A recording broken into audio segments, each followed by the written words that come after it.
नमस्ते, मी प्रियांका किरण मोरे, महाराष्ट्राची girl in Gujarat तुम्हा सर्वांचं माझ्या आजच्या नवीन ब्लॉगमध्ये स्वागत करते।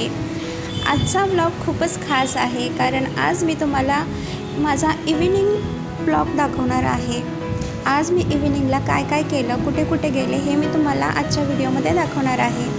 आता बाहेर पडलं म्हणलं तर काहीतरी चटपटीत तर होणारच ना, त्यामुळे सरळ घरातून निघालो तसं पोहोचलो पाणीपुरीच्या गाड्यावरती आणि इथे मस्त चटपटीत एकदम भन्नाट अशी पाणीपुरी खाल्ली।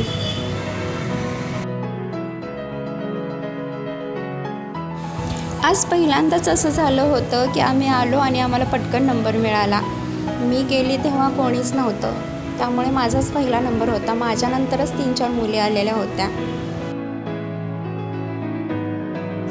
टेस्टी पाणीपुरीचा स्वाद घेऊन सुकी पुरी खाऊन आम्ही निघालो धरमपूरच्या भाजी मार्केटकडे। हे आहे पहा धरमपूरचं भाजी मार्केट। रोजच्या रोज फ्रेश आणि ताज्या भाज्या मिळण्याचं ठिकाण म्हणजे धरमपूरचं हे मार्केट। पाहू शकता तुम्ही टोमॅटो, गवार, इथे गवार पाहत होते राजे, देशी होती। राजेंना ती भाजी घ्यायची नव्हती, फक्त कोणती भाजी हे विचारायचं होतं। इथे पहा राजे कांदे घेत आहेत। मी यांचा व्हिडिओ काढत होते तर हे काका बघा मला कसे म्हणत आहेत की त्या खाली बसलेल्या आजी आहेत ना, त्यांचा व्हिडिओ घ्या, ते त्यांना खूप त्रास देत आहेत। हे ते मला गुजरातीमध्ये बोलत होते, पण आम्हाला आता थोडं समजायला लागलेलं आहे गुजराती। राजे पहा आमचे कसे छान कांदे व्यवस्थित मोडून घेत आहेत।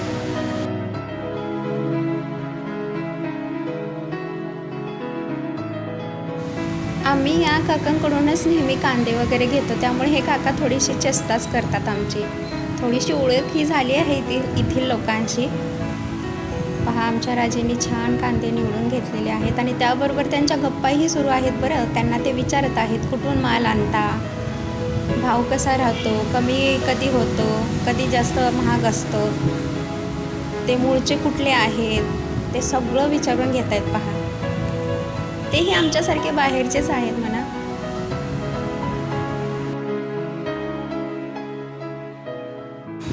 खूप वेळानंतर त्या काकूंकडे एक गिऱ्हाईक आलं होतं आणि त्यांना भाजी देताना त्यांना खूप छान वाटत होतं आणि त्यांच्या चेहऱ्यावर एक वेगळी स्माईल आली होती। आणि दिवसभर बसून कंटाळा आलेला राहतो, त्याच्यामुळे असं गिऱ्हाईक आलं की त्यांना खूप छान वाटतं। आता आम्ही त्यांच्याकडूनच भाजी घेणार आहोत। त्या मला म्हणतच होत्या की भाजी घे माझ्याकडून। बाजूला बसलेल्या काकूंची खूप चेष्टा मस्करी करून झाल्यानंतर आम्ही त्यांच्याकडून रानभाजी घेतली। ही रानभाजी त्यांच्या शेतातून आणलेली होती आणि एकदम कवळी होती आणि एकदम फ्रेश होती।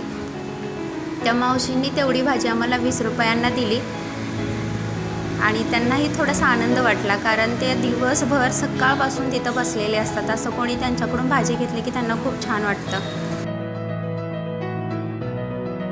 बऱ्याच दिवस झालं पत्ताकोबी घेतलाच नव्हता, त्यामुळे आज राजे म्हटले की आपण पत्ताकोबी पण पाहूया। इथे ते विचारत आहे त्यांना पत्ताकोबीची किंमत वगैरे काय आहे, तर ते 20 रुपयाला म्हणत होते, त्यामुळे राजेने एक पत्ताकोबी पण तिथून घेतला 20 रुपयाला। तेवढा तसा स्वस्तच वाटला, कारण मागच्या काही दिवसांमध्ये खूपच महाग होता।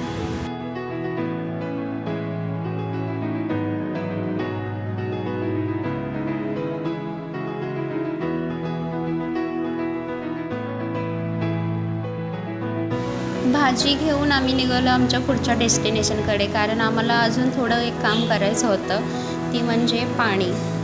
आम्ही जेव्हा पण गावामध्ये जातो तेव्हा पाण्याची बॉटल घेऊनच जातो। जरी पाणी शिल्लक जरी असलं तरी थोडंसं पाणी शिल्लकच ठेवतो, त्यामुळं पाण्याची बॉटल पण भरून आणायला आम्ही गेलो। इथे 20 रुपयाला बॉटल भेटते आणि आता आम्ही पाणी घेऊन डायरेक्ट आता घराकडे जाणार आहोत।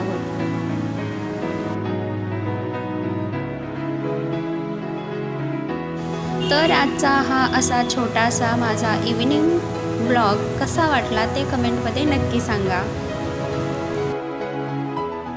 व्हिडिओ आवडला असल्यास लाईक करा, शेअर करा, कमेंट करा आणि चॅनलला नवीन असाल तर सबस्क्राईब करायला विसरू नका। धन्यवाद।